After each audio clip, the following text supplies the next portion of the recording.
Friends नमस्कार मु विश्वजित स्वागत करुच्छे आपण मानक आज वीडियो को +3 ई एडमिशन ओडिशा 2026-27 को नहीं आउ एक नुआ अपडेट आपण मानक पई रही आपण माने जेतेबेले +3 फॉर्म अप्लाई करूछंती फॉर्म अप्लाई करिबा पूर्वरु किछि गुरुत्वपूर्ण तथ्य आपणकर जानिबार आवश्यकता रही जहा फल रे आपण माने निर्भुल भाबे +3 फॉर्म अप्लाई करि परिबे।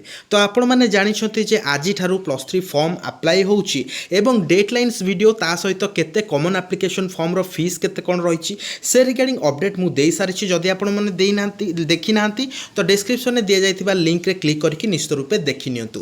तो फॉर्म अप्लाई करबा पूर्व आपण मैंने जानिबा दरकार जे केउ कॉलेज रे आपणकर स्ट्रीम वाइज कोन कोन ऑनर्स रही ऑनर्स वाइज केते कोन सीट रही हॉस्टल अछि कि नाही पूर्व वर्ष केते कट ऑफ रे एडमिशन होइतिला एवं एडमिशन फीस केते थिला समस्त तथ्य सठिक समय रे गोटे वीडियो रे आपण माने पाई परिबे। चलंतु देरी न करी आज रे वीडियो को स्टार्ट करबा। तो फ्रेंड्स वीडियो को गोटे गोटे लाइक करबा सहित जदि आपण चैनल रे नुआ अछंती तबे चैनल को निश्चित रूपे सब्सक्राइब करि दियंतु। तो प्रथमे आपण माने साम्स वेबसाइट को आसी जिबे तो देखंतु इटे हायर एजुकेशन डिग्री +3 लिखाई छि यार ऊपर क्लिक करि देबे देन जो पॉपअप टी आसुछि ताको आपण क्लोज करि नेबे। वर्तमान आपण याको टिके डेस्कटॉप साइट करिनतु जहा फल रे आपण सहज भाव रे चेक करि परिबे सब किछि। तो देखंतु डेस्कटॉप साइट हे गला परे वर्तमान हम कोन करिबा ना एठी देखंतु टिके तळकु स्क्रॉल करिबे डिस्ट्रिक्ट कॉलेज एवं इंडिविजुअल कॉलेज प्रोफाइल लिखाई छि। वर्तमान आम डिस्ट्रिक्ट आमर देखा डिस्ट्रिक्ट को आपंकर चूज करनेला परे जो कॉलेज रे आपण पढ़ा इच्छुक थे से सब कॉलेज डिटेल्स को आपण चेक करेंगे। ठीक अच्छे फ्रेंड्स तो कॉलेज को आप सिलेक्ट करने कॉलेज को सिलेक्ट करनेला परे इंडिविजुअल कॉलेज प्रोफाइल उपर आपण क्लिक करेंगे। तो जमीती क्लिक कर किसी इंटरफेस आपण सामने आसी जाउछि। तो वर्तमान यही केस रे आपण को कौन करने को पड़ो ना देखो आपणकर कॉलेज नेम ता सहित डिस्ट्रिक्ट एवं ब्लॉक आसीगला। वर्तमान आपड़ जदि तलू स्क्रोल करेंगे प्रिंसिपल नंबर एडमिशन इंचार्ज एवं डीओ को डिटेल्स आपड़ पाइबे किसी भी इनफॉरमेशन एम को आप पचारिकी बुझीपारे। तो देखो वर्तमान आसीगला साम्स हाइलाइट 2026-27। तो देखो ये जो स्ट्रीम लिखाई स्ट्रीम पर जो सब्जेक्ट लिखाई यही सब्जेक्ट ही हूँ आपणकर ऑनर्स। ठीक अच्छे तो देखो ये आपणकर जदि आम देखा आर्ट्स स्ट्रीम रे कौन कौन रही आपणकर ऑनर्स रही इकोनॉमिक्स रही एजुकेशन रही इंग्लिश रही हिस्ट्री रही ओडिया पॉलिटिकल साइंस सोशियोलॉजी से भाई आम जदि देखा बायोलॉजिकल साइंस रे आपणकर बॉटनी एंड जूलॉजी कॉमर्स तो कॉमर्स रही है फिजिकल साइंस रे आपणकर केमिस्ट्री मैथमेटिक्स फिजिक्स एसबू आपणकर थाए।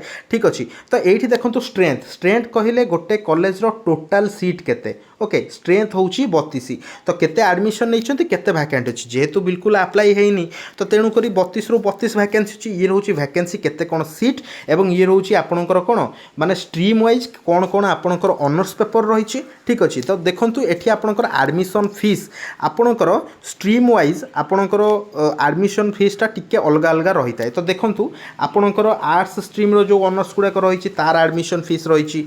ठीक अच्छे कॉमर्स रो एडमिशन फीस रही साइंस रो मध्य एडमिशन फीस रही। तो प्रत्येक कॉलेज रे आपणकर एडमिशन फीस अलग अलग होता है। ठीक अच्छे फ्रेंड्स एडमिशन फीस पर कोर्स फीस रही है सेल्फ फाइनेंसिंग कॉलेजेस रे कोर्स फीस सेमिस्टर वाइज नि जाई थाए। एवं देखो कट ऑफ मार्क देखो आर्ट्स स्ट्रीम रे इकोनॉमिक्स ऑनर्स रे आपणकर कट ऑफ मार्क केते जाइतिला आर्ट्स स्ट्रीम रो इंग्लिश ऑनर्स रे आपणकर कट ऑफ केते जाइतिला। ठीक अछि ए डिटेल्स गुडाका आपण माने पाई जिवे फिजिक्स रे कट ऑफ केते जाइतिला ए इनफॉरमेशन गुडाका आपण माने एठी पाई जिवे। एवं जोटी हॉस्टल थाए कट ऑफ तळु को हॉस्टल इनफॉरमेशन जे एठारे हॉस्टल अछि कि नाही। ठीक अछि तो जेतेबेले आपण फॉर्म अप्लाई करिवे सेठी हॉस्टल रे येस नो ऑप्शन आपणकर अवेलेबल रही थाए। फ्रेंड्स यही डिटेल्स आपन चेक करदेला परे आपन को चॉइस दबाक सुविधा हो मिनिमम 5टी चॉइस आपन देबे गोटे कॉलेज रे आपन 5टा अलग अलग ऑनर्स पाई मध्ये अप्लाई करि परिबे। तो चॉइस दबाक आपनकर सुविधा हो जहा फल परवर्ती समय आपन को एडिट करबा पई आवश्यकता किछि पड़िबो नाही। तो फ्रेंड्स एही वीडियोटी केमति लागला कमेंट करि जणैबा सहित निजर सांगसाथी मानक सहित शेयर करिवे एवं हमर टेलीग्राम चैनल निश्चित रूपे जॉइन होतु जहार लिंक डिस्क्रिप्शन अछि। कोनोसी भी ऑफिशियल अपडेट आपण माने तार नोटिफिकेशन हमर टेलीग्राम चैनल ले पाई परिबे। वीडियो को एंड जाय देखिथिबारु धन्यवाद।